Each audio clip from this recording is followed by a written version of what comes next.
lift heavy, sleep, and repeat. We call that our life cycle, made a shirt about it, and it rings true with who we are as a podcast and a group. We are fortunate enough to have partnered with a company who can help us achieve one of those three key elements: Som Sleep. They have a keto-friendly version of their delicious sleep aid drink, and we're loving it. It's a lightly flavored 8-ounce anti-energy drink. You drink it roughly 30 minutes before you're ready to go to sleep, and you'll feel it help you into a deep, restful, all-night sleep. It provides some helpful elements to do so, including magnesium, GABA, and melatonin. When combined, you have a powerful tool for getting the impactful sleep that you and I so frequently don't get in our technology-driven, fast-paced lives. You can find it at some retail stores, but you can also purchase it online and get it shipped to your door. When you do, use discount code TKMC10 and you'll not only be getting 10% off, but you'll be helping support the Keto Man's Club. You can find the link to their website by going to theketomansclub.com. We're thankful to Som for partnering with us, and we hope you'll benefit from the use of their product the way we have so far.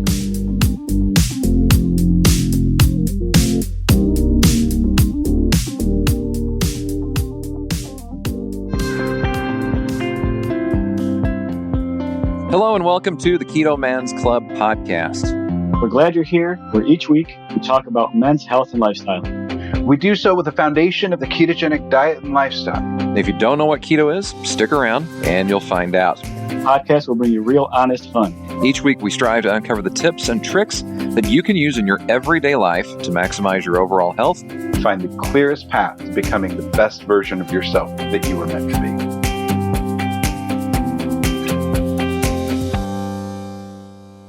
Hello and welcome to this week's episode of the Keto Man's Club podcast. My name is Chris. I'm one of your hosts, and as always, I'm joined by Alberto and Jim. Hi guys, how's it going? Doing quite all right. Trying to wrap up the year. Work is getting crazy busy. Just trying to suffer through one more day tomorrow so I can have a few days off. It'd be something. Yeah, absolutely. Jim, how about you? Well, as we talked about before we came on, it has been a good day. I've had the opportunity to connect with some old friends here in Southern Indiana and actually hang out face to face. And it made for a much needed internal boost. So I'm very grateful to have seen some friends and catch up and all of that. So it's a good day, brother. Very, very good. I had a wonderful birthday yesterday. We're recording this the 22nd of December for those who are listening 2 or 3 weeks from now. So I had a great birthday. My gift to myself yesterday was to give myself no hard deadlines. It seems like a running theme for me lately has been that I'm either behind or constantly have a hard deadline that day for a podcast to come out, either overnight or sometime during that day. And so yesterday, even though I had plenty of work that I could have been doing, and I did some work, I didn't rush through any of it. I gave myself no major deadlines. We had steak and some Brussels sprouts for dinner and a little red wine. And it was just an enjoyable, laid back day. We watched Christmas Vacation while we ate and hung out a little bit. And it's been good. It is Christmas week. Which is always a little odd whenever you work a job in customer service. And like this week, I'm working both Christmas Eve and Christmas Day because of the way that they fall and what my work schedule is. But I get time plus time and a half. So I really can't complain too badly. Because we get paid regardless because they are both holidays. But well, you can complain, but that would just be paid. It would be, yeah, exactly. Exactly. It would be it would be less fruitful for me to complain. So I will not mind the overtime pay roughly at that point. And I got a 4-day weekend still. And so I'm choosing not to complain. I'll say it that way. Well, a couple reminders to our listeners real quickly. Make sure to check out our new sponsor, Som. You heard the intro. You've heard it now, hopefully a couple weeks now. And we're really very grateful to Sam for supporting us. So if you haven't, please check them out. They have an excellent product that absolutely can help you sleep. And that's a major thing that we as a society need to work on. And so definitely check them out. They've been gracious enough to support us. And when you support us through using our discount code TKMC10, it supports the podcast as well as gets you 10% off. So thank you for that in advance. We are thankful for their partnership. You can get links to SOM as well as all of our social media by going to theketomansclub.com. You can also connect with us via email, ketomansclubpodcast@gmail.com, or by by sending us a text or leaving us a voicemail at 512-518-6161. I am trying to get some of this stuff out of the way, right out the gate, just because we're really excited to have our guest here today. We will fully introduce Judy here in a moment after our shout outs, but that's really all. I wanted to cover all the business stuff here early and get it out of the way, just so that's all done. So let's get into shout outs without delaying any further. And Alberto, let's start with you. Mine's pretty easy. Our members in our group, Eric Maz and Kyle Bell, our buddies from Houston. I had to head that direction for work for a couple of days, and I was in their area and I gave them a shout, and we all decided to get together to dinner and hang out, and it was good. They made time of their schedule for me because I had nothing better to do but sit in a hotel. Yeah. So yeah, it was good to see them. I haven't seen those guys in about a year and a half. We figured it out. So yeah, it was cool. Those guys are friends of ours, friends of mine. Mm-hmm. Glad to spend time with them. It was good. It's a good time. Yes, they are. They're good people. That's for sure. And Jim, let's go with you. I am so excited because as we were talking about before the show, it seems like we always have, no offense to anybody in the world, but it seems like many of our members are from Texas. And my shout, I appreciate the laugh. It's okay. It's, as a Hoosier, you're fine.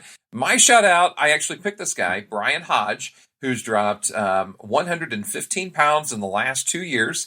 He's gone from a size 48 to 36 waist. He's gone from a 3XL to a large. He is knocking it out. And guess what? He's from Monticello, Indiana. Fellow Hoosier. All the love to Brian Hodge. Love it. Great job. Big transformation. And the thing that actually gets me is he had posted the picture up of his before and now. And I think we've all been guilty of it at different times, is that the before picture is never a professional photo or a, hey, look how good I am. It's one of those, I'm on the side, I'm wearing black, I'm hanging behind a door, I'm hanging behind 3 people, you can't really see me kind of things. So that was one of the things that caught my eye is, he definitely had one of those before pictures, and now totally different dude. So congratulations to Brian Hodge. Very good. Mine is very similar in regards to his transformation. He puts a picture of him just standing there, but at the same time, both before and after, and isn't hiding it all. My shout out is going to Jason Boulay. I hope I'm pronouncing your name correctly, but that's my best guess based on the spelling. He posted mid-December that he was new to the group, that he found the group through the podcast, which we really appreciate. We're seeing that more and more often, and that's so, so cool. He said, I thought I would say hello and how great it is to have this forum to share our experiences with keto. It's been great seeing everyone sharing. I thought I would share a little about me. I started keto in January of 2019. And am about to cross the 2-year mark. These 2 years have been amazing and life-changing. I can't imagine eating any other way going again. When I started, I was an estimated 475 pounds, and I'm currently 236.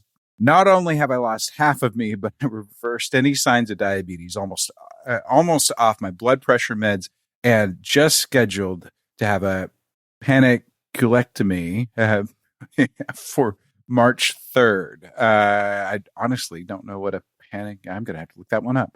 I look forward to being a part of this group and can't wait to see what everyone else keeps sharing.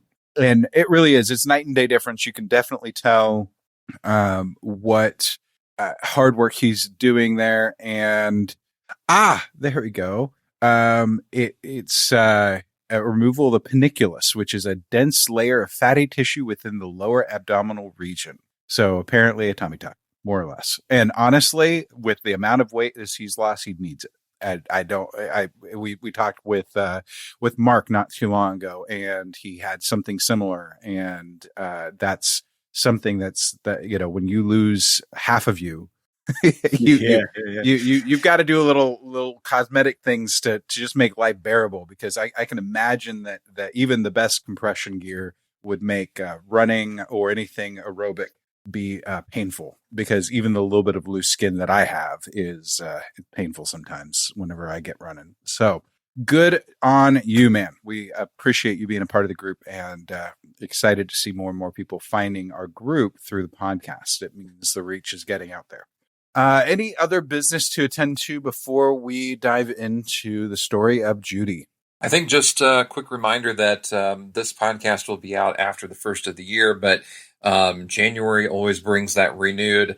I'm looking to get healthier. I'm looking to lose weight. I'm looking to work out, whatever the case may be. So whatever the case is, check out the Keto Man's Club on Facebook. Check out the Keto 101 Man's Club on Facebook. If you are new to this way of eating, I just am so impressed every time I get on Facebook and look at what guys are sharing and commenting on and everything, and it's just all positive. So come join us. We've got such a great group of men from all over the globe, literally, and there's a lot of great stuff for sure. So if you're thinking about it, if you've been listening to the podcast for a while, come join us in one of our groups and let us help you out. Very good. And a little foreshadowing there may be additional services or options in that regard in the near future. So stay tuned for all of that. We have a lot of details to work out before anything is set in stone or announceable, but be on the lookout for ways to dive a little deeper. And that's all I'm going to say. Okay.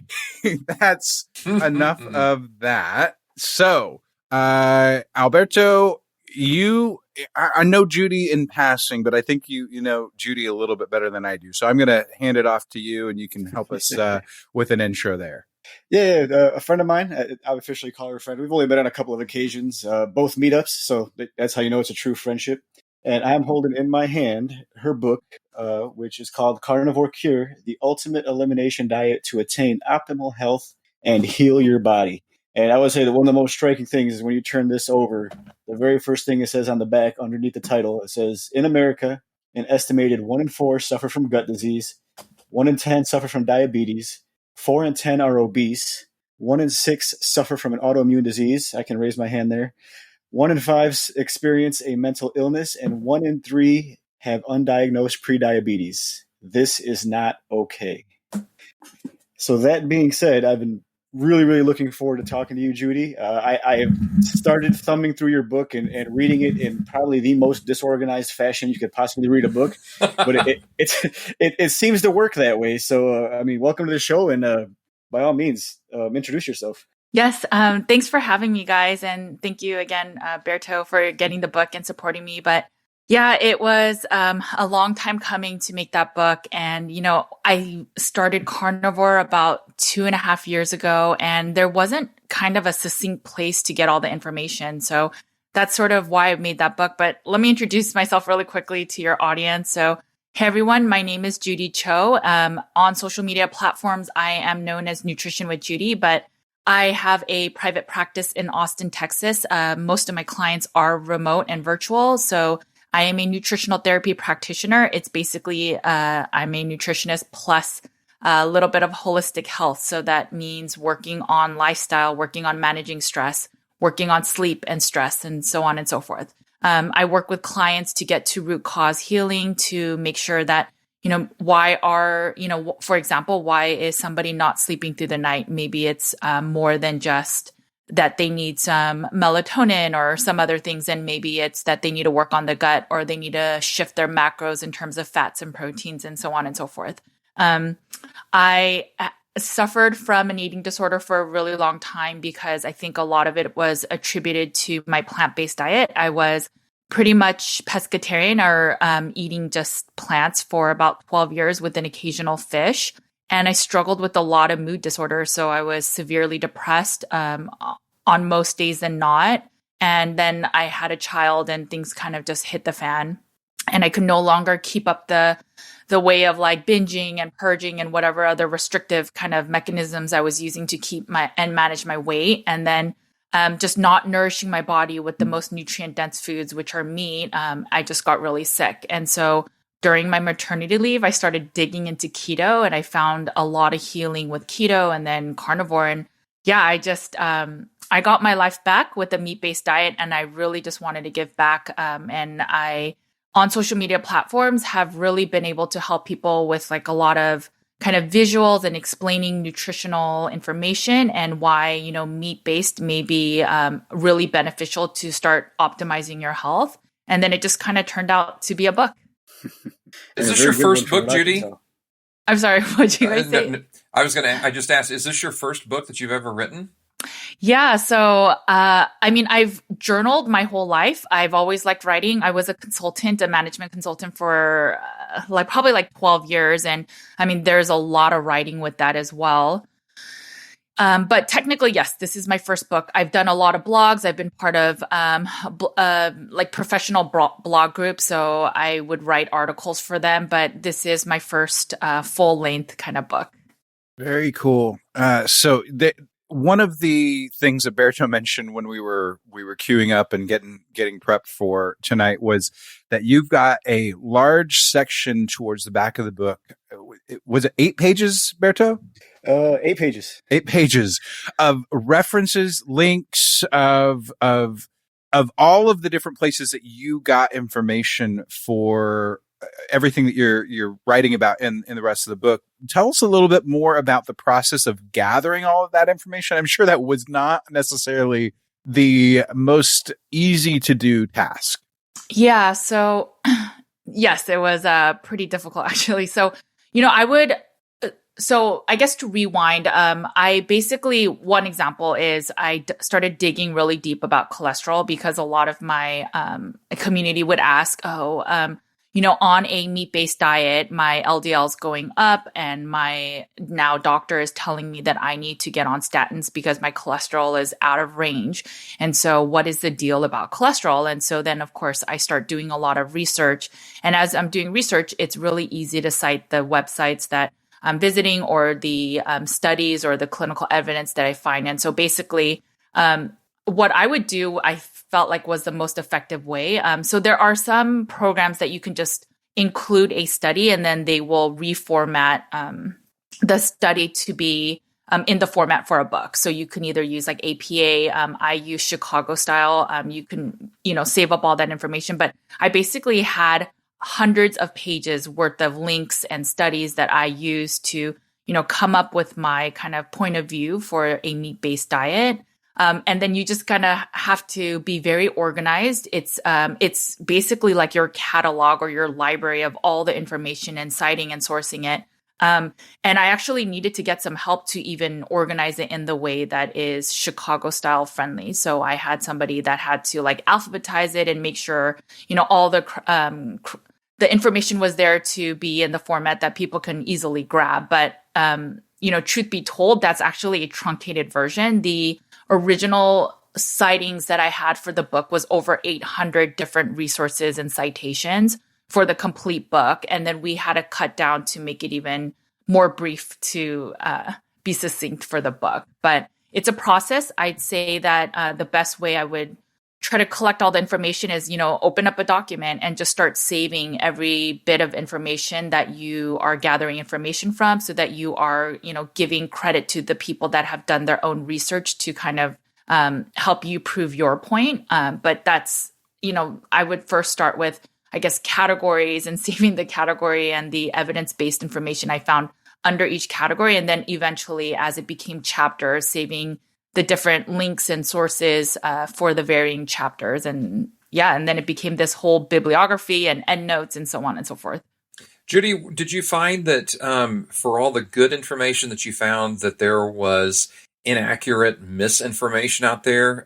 The reason I bring that up is because we have a lot of guys that come into our Facebook groups and follow the podcast and everything, and they're looking for resources, and they'll have found something somewhere on the web, and it's just not right. Right. And it's like yeah. So tell us a little bit about how you went between the good and the bad and thinned out to get the quality information that provided you with the resources for the book. Yeah, so there's actually a section in the book where I say the danger, or I say the power of, and then in parentheses, I say, and the danger of studies, right? So the thing is, a lot of people tend to just read the summary or the abstract or the conclusion of a study. And if you look a little bit closer, it really depends on how they're doing the study. So for example, how many people were in the population of their study? Were they really just hyper focusing on their types of diet? So when they say, for example, low carb, they may still be eating different carbohydrates. They may be eating really toxic fats, right? So seed oils, for example. And so the information isn't the same as a meat-based diet, for example. So you need to look at the very specific nuances. If you look at, for example, meta studies, so these people are collecting different studies and then synthesizing it for themselves, right? So in a sense, they can almost pick and choose certain studies that didn't fit their thesis and then just don't add it as part of the meta study. So there's all different kinds. There's studies where it's just, it's based off of like a correlation. So there's no exact causation, or if it's not studied in a clinical setting. Like, for example, you cannot test on pregnant women if smoking is bad for them, right? So you start seeing all these studies and correlations of, okay, it probably is that there's a high correlation that smoking is really bad for pregnant women, right? So that's how some of the studies are done. It's hyper-focusing on maybe questionnaires, just on population studies. And so again, as you kind of understand, and I talk about it a little bit in the book, but if you can understand how even studies are done, that would be the best one to understand, and then get into the details. So not just let's say an article says XYZ study showed that eating red meat causes heart disease. Well, then I would personally go into that study and then read how they even did that study, right? Is it a kind of just examining a population and then the results from a hospital and then kind of coming up with results? Or did they actually do a clinical trial, and so on and so forth? And that's really how you start digging into studies that are kind of flawed. Are they just extrapolations and so on and so forth? So that's really kind of at the core of how you can start breaking down studies.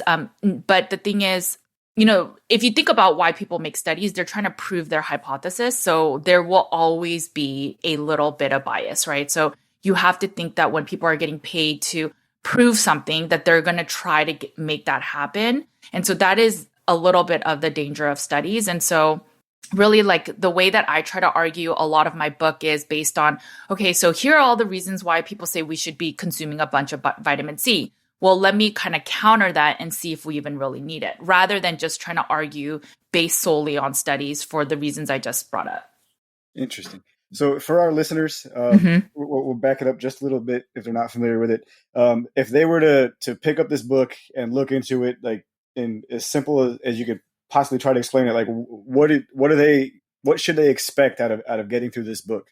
Yeah, so Carnivore Cure is, I would say it fits for 3 different kind of buckets of people. First is if you have been doing carnivore for a long time and you are finding that it doesn't work fully for you. So for example, if you're waking up in the middle of the night, maybe you still have loose stools. For those people, there are little nuances that you can kind of try and little rabbit holes you can kind of go down, and maybe these are the reasons why it's not perfectly working for you. The second, I guess, group of people could be for people that are really sick, that maybe suffer from an autoimmune, that are reacting to dairy, different types of meats that may have higher histamines. And so there's an elimination protocol. So for the really sick, that, hey, here are the cleanest meats that in general, I've seen in my practice, in studies, that have the least sort of reaction from a food sensitivity perspective. So there's that, and then how to slowly introduce other kinds of foods, other ways to test food sensitivities within the book. And then there's also just for beginners. So there's a basic FAQ. There are different nutrient tables for here's all the meats that have vitamin C or that have magnesium or that have B6. There is a table of just nutrient profiles, what kind of macros to eat, right? So if you're 150 pounds, here's a sample menu for somebody that can eat 70% fat or that can consume 80% fat. It really covers everything. So if you even wanted to reintroduce plants, there is a list of like the safest plants, considering all anti-nutrients. What are anti-nutrients? That's also covered in the book. It covers genetically modified foods. So, maybe GMO foods aren't the healthiest for you. Here's the reasons why sugar may not be the healthiest for you, how it impacts your brain, how it could actually exacerbate an eating disorder, and how it can actually be considered an addiction. I talk about the importance of the gut. And I mean, really, there's even a whole chapter on holistic health. So I try to make sure that, not only is food important, but also is sleep, so is stress management. You could do these other hormetic effects like exercise and fasting and all these other areas. But it's really supposed to be a guide. Like, I think Berto, he kind of alluded to it, but you could almost read specific chapters on its own. And if you ever want to come back later to, for example, like there's a chapter on hormones and being zero carb, and it talks a little bit about menopause. If you're a woman and you're really young, you don't care for that, but you can always come back to that. Like if your mom's having trouble or something. So it really covers holistic health for pretty much everyone that's curious about a meat-based diet. Yeah, I was really surprised when I was thumbing through this chapter 7, how to eat plants. And there's some really good information in there, and I mean, I'm sure it's much appreciated. But what was the idea behind? I mean, you could have eliminated that whole chapter. And I don't think anyone would have noticed, but you threw it in there. So what was kind of the idea behind that? Yeah. So the thing is that a lot of people that eat meat-based, they're not choosing it just to be like a biohacker and like, I'm going to live forever and eat the cleanest foods that are the most bioavailable, right? So a lot of people come here because they're really sick. And then as they're healing, their first question to me, one of the most common questions I get is, okay, what plant foods can I try to add back to see if I've built resiliency, if I just feel a little better, or I just want a little bit of flexibility, and just being able to try different foods. And so, the thought is fine. If you really want to eat nuts and seeds, which are probably the most harmful for gut health, any foods that have lectins, phytates, and oxalates, which are again anti-nutrients. So if you think of gluten, that's a type of anti-nutrient. Those are probably the most harmful for our health. But there are some people that still want to eat that food. So then it's like, fine, if you're going to eat it, here are at least the best ways to properly prepare it so that you can eat it, right? So I'm trying to be realistic. I don't want to say, well, sorry, the only way you can eat is meat-based. And if you're not going to eat meat-based, then this book is not for you. It's really just, here's the best way to get to optimal health. And if you still choose after, the chapter on plants and how it may not be beneficial for your health, how genetically modified foods, which are typically plants, are not ideal for your health. But if you still choose to eat it, well, then here's the best way to eat it. And that's why I felt like it was a chapter that should still be included. So an interesting thing, I guess, to that we often ask from a different angle is what have you found surprising on your journey with keto? As you've done this research, has there been anything that's really jumped out at you, or as you were putting together the book, or even your personal journey that has really caught you off guard and surprised you, as far as kind of just came out of nowhere and you're like, okay, we know this now and I'm better for it because of it? I'd say a lot of the research actually, but one thing I could specifically bring up is fiber. So, we are always told, well, for good gut health, you need to eat a lot of fiber. And the reasoning is that fiber produces, or fiber then has short chain fatty acids, which then can produce like the butyrates and other gut nourishing nutrients. And that is a true fact. But if you look deeper into the word butyrate, it's actually butter is derived from the word butyrate. So, we have come to think that the best way to get short chain fatty acids like butyrate, and another one is, I think, vinegar. It's another, I think it's acetate, but we come to think of it that it's from plants, right? So we think, okay, so we need to eat fibrous foods to get the short chain of fatty acids to get like nourishing butyrate. but that's where butter is derived from, right? So we think of, to get lots of iron, we can eat spinach, and even vitamin A, but all of these plant foods, if you want to get the form that is bioavailable, that our bodies can absorb, they all have to go through these conversion processes to even get to the form that can be bioavailable to our bodies.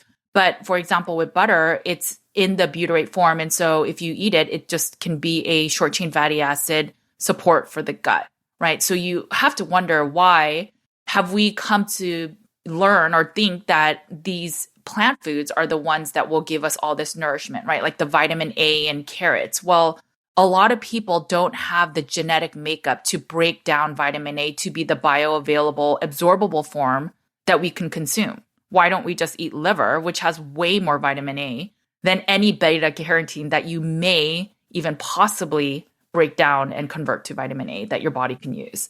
So I would say fiber is one for sure. We think it's from plant foods, but I would argue that you can get butyrate from a lot of dairy, so some certain cheeses, but really you could get it from butter. And it's in the most bioavailable form. So that'd be one for sure. Judy, you just said something a moment ago about how our body breaks down different, fats and things like that. Does everybody have a different gut health, just like they have a different fingerprint and everything? Or where are the consistencies and where are the differences? Yes. So there are, based on certain studies, there are kind of, the thing is, there are billions and billions of strains for gut health. And so I do believe that our bodies are very different. And so maybe I need a little extra bacillus strain versus you needing the lacto or the strep version. But I think in general, so this is why I always say the most important thing is to really listen to your own body. So I think in general, there are certain probiotics, for example, that may be beneficial for our gut health, but basically what may work for you may not work as well for me. And it'll depend on our genetics. It'll depend on where our metabolic health was before we met keto. It'll be based on our age, our sex, all of those things. And so at a certain point, as you are healing your gut, if you don't have any symptoms in your own body, so you're sleeping through the night, you have pretty consistent stools. It's not like if you eat higher fat one day that all of a sudden you're on the toilet all day long. All of those signs are indications of health. So your body that's the whole biofeedback form. And if it's showing that, hey, I can eat 80% fat one day, I can eat pretty much all bone marrow and I'm still feeling good, then that's an indication that your gut biome is healthy and you don't have to worry about these little nuances about the fingerprint or, all the specific things that you're talking about. What really matters with me and what I work with my clients is, how your symptoms are and how the feedback from your body is on this specific diet, if that makes sense. It does. It does. So is there a way for, us as individuals to determine what we need for our gut health? I mean, if you've got somebody who struggles with, diarrhea, constipation, whatever the case may be, or whatever, I mean, how do they know how to tune into the right things, the right probiotics or whatever to take care of those things? Sure.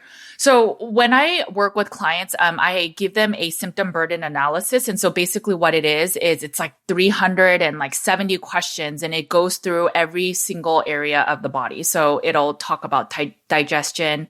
It talks about blood sugar balance, adrenals, hormones, libido, all of those things. So there's a bunch. And then the system basically aggregates all the data. And then based on that data, based on your symptoms, I'm able to see where certain parts of the body needs more support. So for example, there are 4 parts of the digestive process. So if you think about it, your upper GI, that's where the stomach is. If you don't have enough stomach acid, or if your pH of your stomach acid sits at a higher level. So for example, if you've been taking antacids for most of your life, then when you are eating your foods, you may not be digesting your food. So one of the symptoms may be, hey, after I eat, my stomach is really full and I don't get hungry for a long time. And I feel like the food is just literally rotting in my stomach. So that's a different symptom than someone that's saying later, like, hey, I have loose stool. So after I eat a little bit of fat, like a ribeye with a little bit of butter, I notice that I have to be on the toilet for hours. that's a different symptom than somebody that feels that their stomach is not emptying out properly, right? So based on multiple symptoms, then I can kind of address, okay, if it's stomach specific, here are some maybe supports you could use in the beginning to sort of improve that. And the best gauge will be the person, right? So they'll say, okay, yeah, now my stomach. So for the stomach person, if I were to give them a little bit more hydrochloric acid or more stomach acid so that they could break it down, or if it's their gallbladder, so they're not digesting their fat or they don't have enough bile to break down their fat, and I give them some gallbladder support, everyone will be different in that way. So, and the best test is in a few months' time as they're changing their macros, eating meals differently, and then also taking different supplements, whether it's a probiotics or a gallbladder support or an ox bile or a little bit more hydrochloric acid based on their needs. Their symptoms, if they're healing, it'll show improvement. Yeah. So, Judy, that kind of brings up something that we've touched on before previously, but something that I think deserves a call out. You're talking about, okay, here's something that you need to do. You're going to do it for months, and then we'll test again. It's similar to me on my TRT protocol. I get tested every 3 to 6 months to make sure that I'm on track, that my levels are where they need to be. And it took about a year of consistent quarterly checks of protocol and slight adjustments one way or another to find my sweet spot to get my hormones where they need to be. Is that pretty much standard for you and what you do with your clients? And is that something that, you know, as listeners, that they should take into account when they try to change something? I feel like a lot of us, I've been guilty of this, we'll try something for a week. And at the end of a week, we're going, I don't feel any better, or I didn't see a change, or I didn't lose any weight. And so talk to that a little bit about the time necessary to put in to see real change. Yeah. So I have a graphic on Instagram and I guess all my social media platforms where I show how different cells take a long time to even regenerate or to, you know, heal. And so the thing I always tell my clients is, hey, you didn't get sick overnight, so you shouldn't expect to heal overnight. Now, if you are really sick, so if you have really bad gut health issues, you can't sleep through the night just because you have really bad sinus issues. And so maybe taking some supports will immediately help. That's not as common, but for some of the people that struggle with loose stools, I have been able to help them relatively quickly. But with all that said, honestly, a lot of my working with my clients is a psychology thing. So it's a little bit of, so like 2 weeks in or 3 weeks in, they're saying, I've been eating so clean. I've been eating your elimination diet. I've been taking your supports and I feel a little better, but not much better, right? So I think it's this society we live in where it's like instant gratification, right? We can order something on our phone and it's there the next day. And I think we've become a culture where patience is not a virtue. And so, yes, definitely I see the people that have a positive mindset and they're just focused on healing. Those are the people that long-term seem to heal, I guess, more permanently. So I have some clients that initially may feel great, and then maybe they kind of slip on the supplements or they start, you know, adding a little bit of plant-based foods when they're not fully ready to take it in. And then they're like, well, I'm regressing. I'm not feeling as good. It's not really working. And I really want to be like, well, what all did you include back in your diet? But, you know, it's a game of, okay, well, let's try to dial back. Let's see what's going on. And then kind of, you know, pinpoint what is the issue. And oftentimes it's the lack of patience, right? It's I expect it to get better overnight. And the thing with the carnivore and keto diet that I've noticed is that, you know, when we remove a lot of the toxic foods, we feel really good really quickly. And then the thing is, and then our body, I think, balances out, right? So maybe we become more complacent about the diet, so we're not being as strict. Or maybe it's that our body finally kind of adapts and then some of the core issues or the root cause issues we had start coming back after a few months in. And then people, I think at that point, they sort of want to give up of like, oh, this diet doesn't work, on to the next. But the thing is, as we are getting closer and closer to root cause healing, maybe we just need to use levers, you know, like you said, like the quarterly check-ins to see what else may need a little bit more dialing in because you're that much closer to root cause healing. I don't think any bit of sugar or plant-based foods is the answer to start healing whatever may seem like it's not functioning as perfectly. Yeah, that's very interesting, and I think it's what I know. Dr. Sean Baker said it, and this isn't an exact quote, but I just love it. He just said something along the lines of, "Your daily human performance is the best indicator of your overall health," and, Right. and that was just one thing that he probably said in a podcast or in passing somewhere, and it just kind of stuck with me. But to your point of what you were just saying, I have ulcerative colitis. You've heard about it. I've talked about it many times on this show, and I'm still in a lot of the support groups, and I've said on the show before too, and it like absolutely kills me the amount of times I just see people post like, "What can I ask my doctor to give me just so I can eat whatever I want?" And it's like the mindset, and it comes up way too many times, and you try to hint diet at people, and then they just think you're absolutely nuts. And, then, I go in there and as politely as possible, just like kind of post what I've been eating and talk a little bit about carnivore. The picture of your book has shown up there quite a few times because I'm posting pictures of that too. And Thank you. it's just the weirdest thing how, you're talking about the individual and they just want to take the easiest, the path of least resistance to try to get through it. And I'm like, this is your health. And, they'll see some of the stuff I eat and some of the comments like, well, I could never eat red meat. It doesn't sound like you could never eat red meat now. I was like, that doesn't mean it can't change. Technically, I'm allergic to eggs. I took a blood allergy test years ago, and my number 2 allergy was eggs. And I mean, I've been eating 6 to 12 eggs a day for years now. So I like try to tell people it's an evolution. It's going to start slow. You can't just start this diet tomorrow and assume by next week you're going to be feeling like $1 million. So it's a hard thing to get through to people.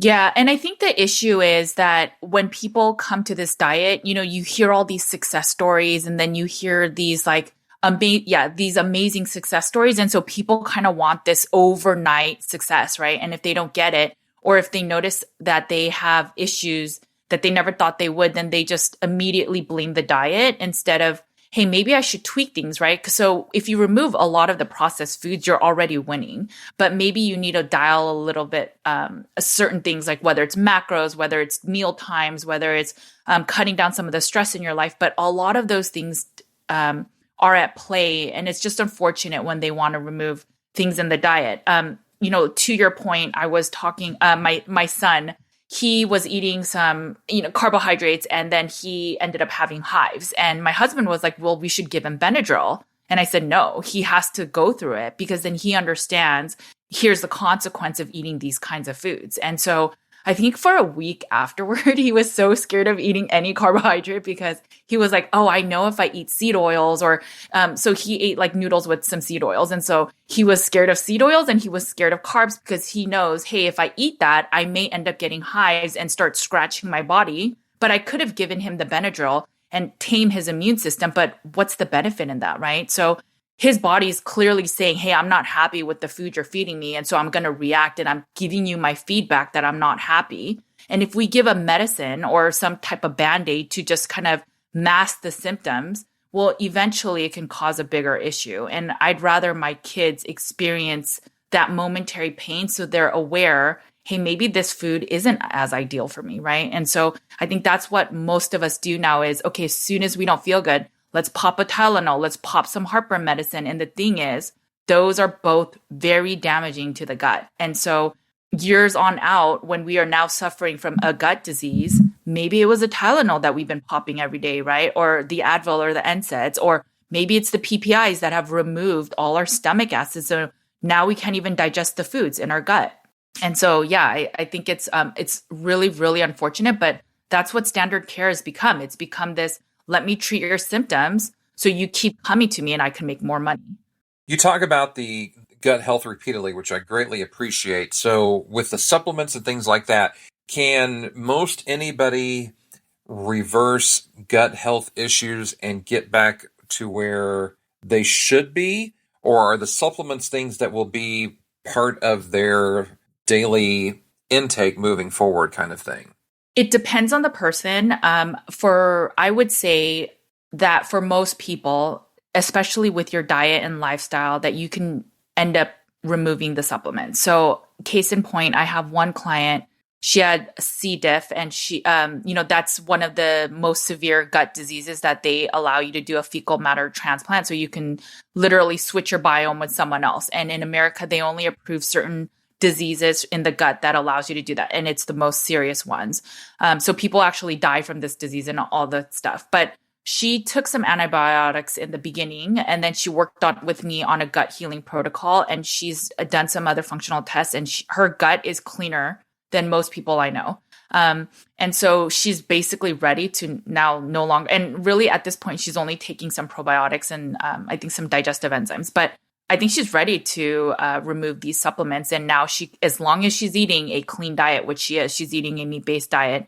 And unfortunately for her, she may have to just eat meat-based for the rest of her life. I don't know. She will have to, try to introduce other plants and see how that affects her gut. But yes, a clean diet, if you have done it well and taking care of your body and then also healing the gut, then you shouldn't essentially need these supplements for the rest of your life. You should not. Oh, that's fantastic. That's good to hear. As was the first thing, the first chapter, once I stop bouncing around the book, it is going to be chapter 2. It all starts in the gut, and I will be, sharing a bunch of that. And I don't know. I'm just blown away by this. I mean, you're an awesome person. We've hung out a couple times. Thank you. Stepping back, how you said you were, so I could never even imagine you being depressed just from, my few interactions with you. So, I was severely depressed, and my eating disorder really exacerbated it. There were I was just saying this on a different podcast, but I used to be in the bathroom and I just I hated living, and I had every materialistic thing I wanted, so many things, but I was in such a dark place. And outwardly it was like, oh, you're plant-based, you look so healthy, life is so good. And no, I was severely depressed, and there were days that I just no longer wanted to live. And it took me to have my own kids to realize I need to get my crap together. And I never once thought it was my diet.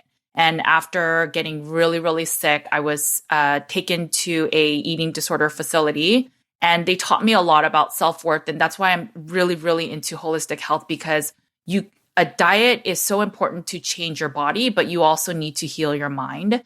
And in there, though, I realized that my diet was wrong, and I realized that some of their practices is wrong, right? For example, they are totally okay if you're vegan, but if you were to say you're low carb, they're completely against it. So, that's when I started questioning some of the diet piece, and that was all it took. I was on antidepressants. They put me on antipsychotics. I had to stop nursing because I was on these really, really heavy mental medications. They told me I would have to take antidepressants for the rest of my life. And I thought, wow, why was I, given this lot in life where I have to be mildly depressed and have to take medications to be basically normal? And then I changed my diet and I ate meat, and it changed my life, and it gave me my life back. I used to obsess about food. What can I eat next? What have I eaten today that can afford me the calories for my next meal? And that used to be 24/7. And now I'm no longer on any medications. I never have bouts of depression, and I'm present with my family. And that to me is more than enough of a reason to say that a meat-based diet works. But I knew that I needed to bring the science, and that's what I try to do with the book. So let's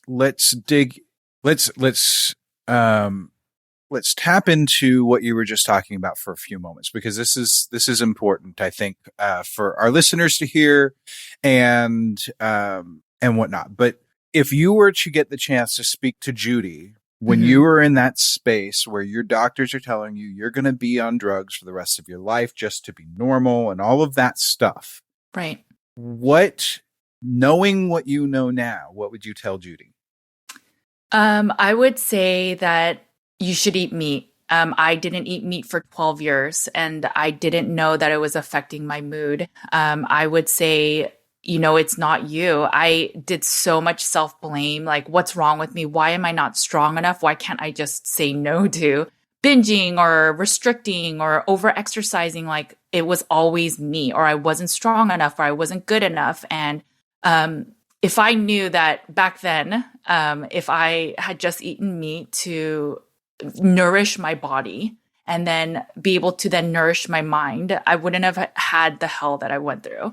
And that's why I give back. I think that, the reason why I focus on so much of the gut health is that most of our neurotransmitters are created in our gut. So if your small intestine is compromised, if you struggle with autoimmune, or if you have a lot of immune allergy issues, all of that's in the gut. if your immune system is weak, then and you get sick often, I would look at healing the gut because again, 80 to 90% is in your gut.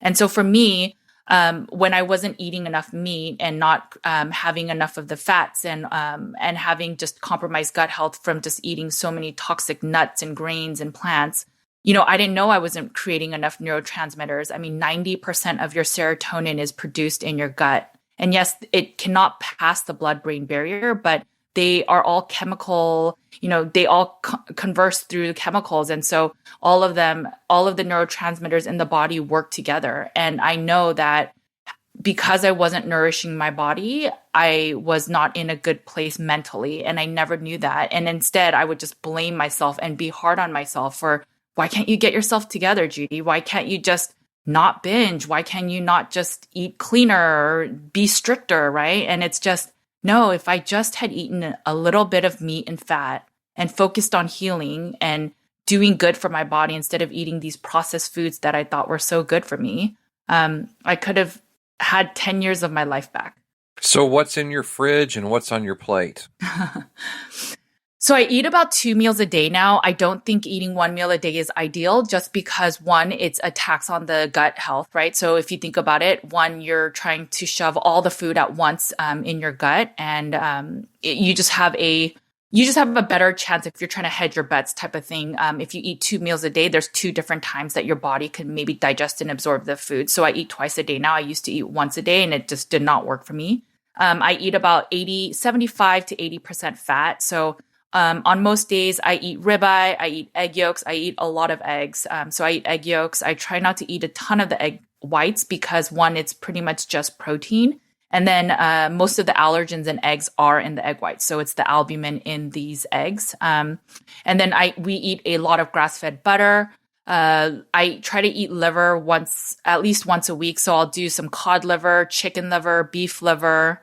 Actually, we don't really eat beef liver. I'm not a big fan of it, but we'll do the chicken liver patés, the cod liver, and then we eat a lot of fish. So I think that a lot of my clients are actually deficient in fatty acids. So that's the omega-3s, DHA, EPA. So if you feel like you have a lot of dry skin, your muscles are really achy when you're like climbing up the stairs, that may be an essential fatty acid deficiency. I've seen a lot of healing with clients either taking some fish oil supplements or if they start consuming about 4 servings of fish a week. So that's like the salmon, the fatty salmon roe, eating sardines with the bones intact. That's where you can get some of the calcium. So I try to get fish in pretty often. We do bone broth a lot. If you are very sensitive to gut health, then bone broth may not be beneficial for you initially, and you may want to stick to like meat stock, which is basically just cooking meat for a little bit and then drinking the broth for the minerals. But that's pretty much what I eat in a day. I have about 1.5 pounds of meat, again, 75 to 80% fat. So it'll come either as tallow, bacon fat, or I'll do a lot of butter. In our fridge, we have we have organic apples just because my kid sometimes wants fruits, but I'm not a big fan of fruit anyway, so I don't eat that. But my kids eat a lot of raw goat's milk. So goat's milk is the closest to human breast milk, and raw milk is the best in the sense of it has all the enzymes, the antibodies that, just comes from the animal. And so instead of drinking pasteurized milk, which basically kills a lot of the enzymes, and then they have to fortify our milk with vitamins and minerals, you're basically getting the real thing. And there are studies that show that kids that consume raw goat's milk or raw milk, cow's milk, they actually grow to be taller than their cohorts. So it's just something to think about. I don't personally drink it. I try not to consume sugar because I feel like it feeds my sugar gut bugs, but my kids eat it and they're thriving off it. So, and lots of meat in the freezer, Yeah, I didn't know that about goat's milk. That's I want to have to find out who your source is, because if they're close to you, that means they're close to me. Yep, same right. here. No, absolutely. Yeah, it's so some people that can't tolerate cow's milk, they should try raw goat's milk because again, it's the makeup of the amino acids are more closely aligned, and it's easier on the gut for humans. That's good to know. We're learning a lot. So I mean, now obviously you're well known for this book that you came out, but for our listeners that don't know, you're also known for something a little different prior to this, as known as the Carnivore 75 Hard. Right. So plenty of guys in our group are very familiar with it. A lot of our guys run with it. But for those that aren't, why don't you give a quick rundown of what that was all about? Or is all So about? sure. Yeah, I mean, that's how I met you, Berto. And, that was a great time. But basically, I guess this time last year, I was working on the book and I just wanted to make sure that I, had enough steam through the holidays that I wouldn't try to dabble into like keto treats and stuff. And so my husband introduced me to Andy Frisella. He said, listen to this 75 Hard. So Andy Frisella, he's this like motivational speaker. I think he has a supplement line. And he basically created this challenge of like 5 different components. And so basically I did a spin-off of Carnivore. So the first one is nutrition, where it's about eating just meat-based, eating nothing, no sugar, so no sweeteners. If a meat has any type of dextrose, any bit of sugar added to it, it's off the table. And then there was about fasting. So, I talk about these different 5 components. So the other one is fasting, where you fast for about 16 hours. And again, it's just to give a rest to the digestive system. And then there's like mindfulness. So you can do, you can say gratitude.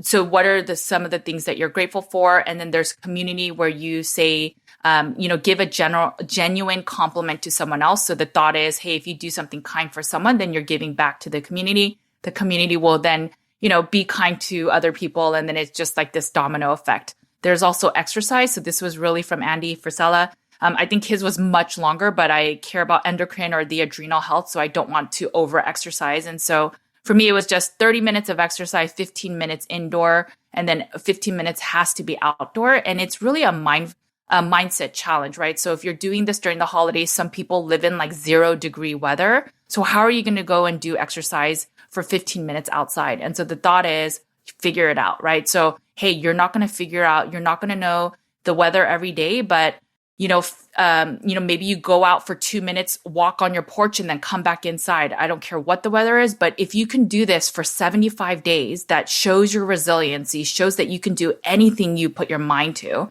And that's really the whole purpose of it, right? So it went through Halloween, Thanksgiving, Christmas, and New Year's Eve. It's the period where most people gain a lot of weight because they, fall off their diets and they're like, I'm going to start New Year's Day. But this diet or this Carnivore 75 Hard, basically it ended on January 1st. So there were so many people that they were their best ever on New Year's Day. And that was, now it's a free program. I have a free course that basically everything that has to do with Carnivore 75 Hard, you can get access to. There's a free community cookbook. There's free kind of mindset tools you could use, like cognitive behavioral therapy. So, what's your why? Why do you want to even do this? If you're struggling with sugar, you could create these if this and then do that kind of statement work. So it's a lot of prep work beforehand that works on mindset. So basically you are ready and able to do this mental fitness challenge, which is really hard during the holidays. But if you could do this, it basically shows you that, hey, you can do anything that you put your mind to. Yeah, that's a really incredible program. And I honestly haven't done 75 Hard in any variation because, well, I'm not ready for it. Like I don't have that much self-discipline yet. And it takes a lot of self-discipline. Right. One of the things that I've been seeing coming up, in other circles is the Wim Hof method. He's kind of the godfather, the latest godfather of ice baths and Sure. using physical discomfort.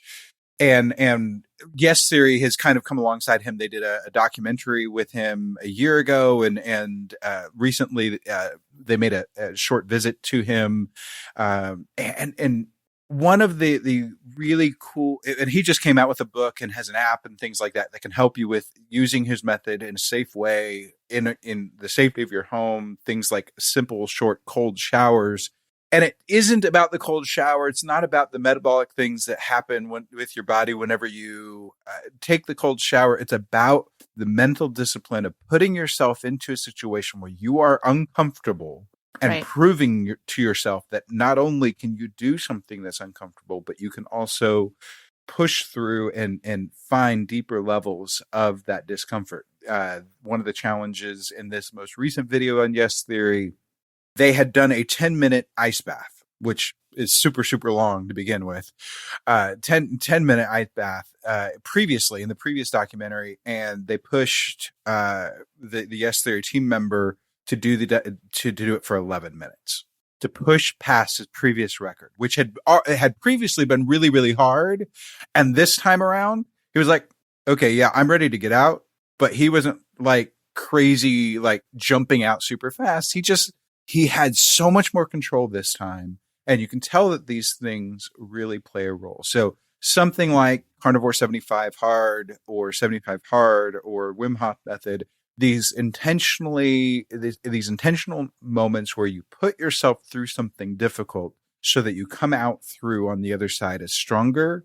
Oh my gosh, there's got to be something there to that. And so I think it's just really great that you came out with that and that you spearheaded it. You made your own twist to it, but like you said, you didn't make up 75 Hard. Right. Not the 75 Hard. I mean, I definitely changed it. So the Carnivore 75 Hard, the 5 components aren't the same as for Sela. So I'm sure he was like not happy I did that. Like he said, I think he recommends like drinking like a gallon, or I forgot how much, or like, and reading a book. And those were not part of mine. I just took his, okay, let's stick to 75 days because the logic is there are arguments that say, hey, it takes 2 weeks for a habit to stick. Other people say it's 66. Well, let's cover all the bases and let's make it 75. We started a week before Halloween, so it covered all the holidays. So I thought it was like a perfect time to just kind of, do everything. And it, the thing is, it really, really caught fire. And I think there was over 5,000 people and maybe even more that, started it. And of course, not all of them completed it because it is hard. And I noticed like every holiday, there were less and less people sharing about it. So it was really interesting. But, just to your point, I think there are so many things that are so important about the mindset. Like one, if people watch the movie Heal on Netflix, it talks about there's all these serious, serious diseases where the doctors basically have written off saying, sorry, you're going to be in a wheelchair forever, or you're going to be sick forever. And these people said no. And they used their mind to imagine healing and imagine all of these things. And they did heal. And that is the power of our mind, right? So, when we're talking about gut health, it really depends on the person. So when I say that, some of it is how, strict they adhere to a diet, but it's also how much do they believe that they're going to heal, right? How much does this supplement work or this meat work to heal the person? And I think that is so important. As an example, when a new medicine comes out, the drug companies, they are required to show that there's efficacy beyond the placebo effect. So that means that when a study is run by this medicine, a lot of times the medicine, these sugar pills show that it works and the person actually feels better. And that is the power of the mind, right? So they're eating a sugar pill, but they show improvement in whatever they're trying to search for. And that just shows how important the mind is in wanting to heal. So a lot of my support for my clients is the diet, is trying to lower their stress, but it's also the mindset of getting them to believe and having the hope that they can heal, because that is such a huge, huge component in healing. Absolutely. Absolutely. Wow.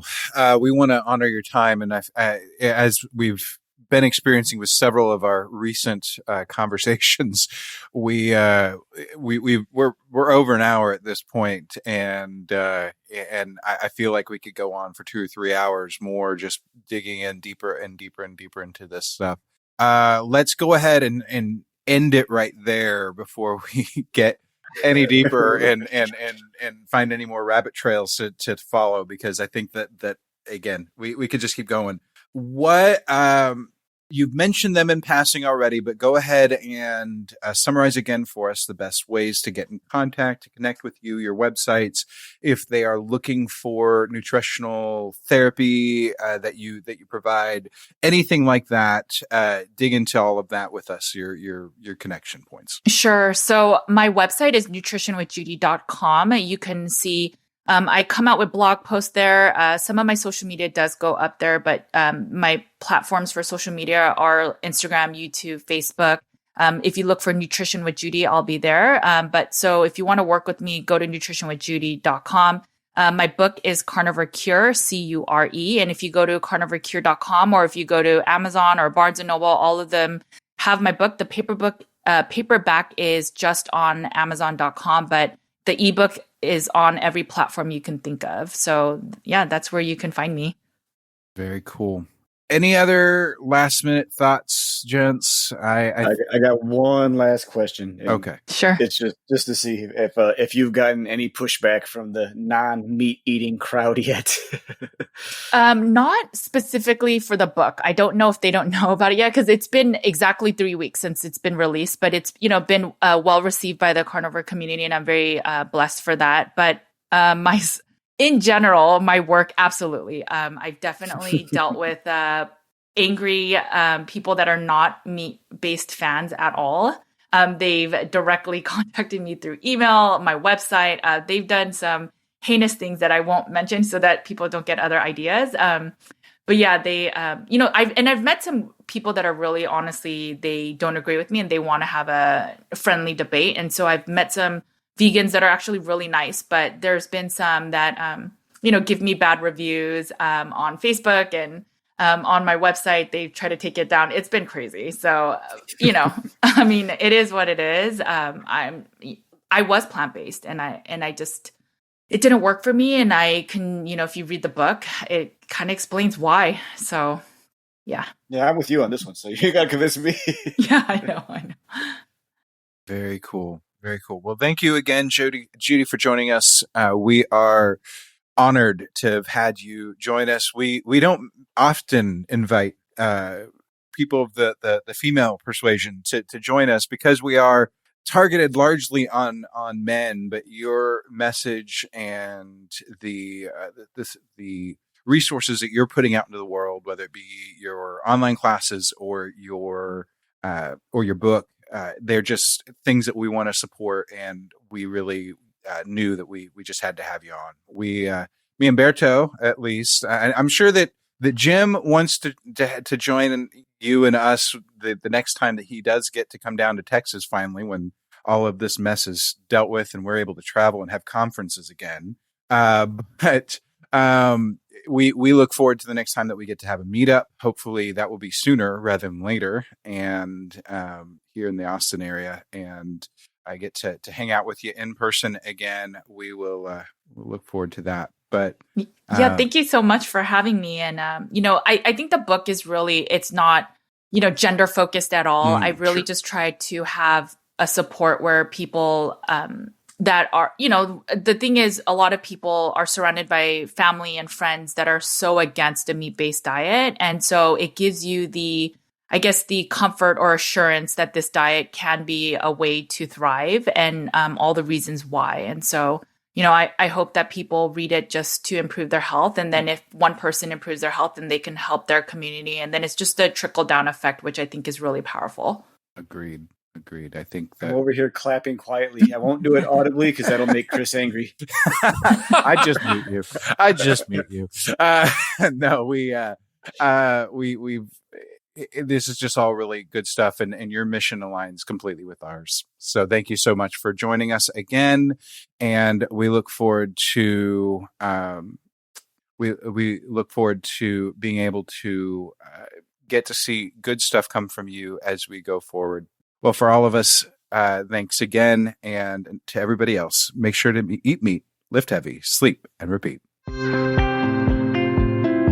Thank you for joining us for the Keto Man's Club podcast. Your support means the world to us. Don't forget to subscribe so you don't miss an episode. Would you help us spread the word about the Keto Man's Club by sharing with your friends and family? We're available on all podcast platforms, so just search for Keto Man's Club and you'll find us. If you would like to connect with us, you can do so a number of ways. Our web address leads to our Facebook group, theketomansclub.com. That's TheKetoMansClub.com. You can also follow us on Instagram at Keto Man's Club Podcast. Lastly, if you have any comments or questions, feel free to reach out via email to KetoMansClubPodcast@gmail.com. Thank you again for joining us today, and we look forward to hanging out with you again next week.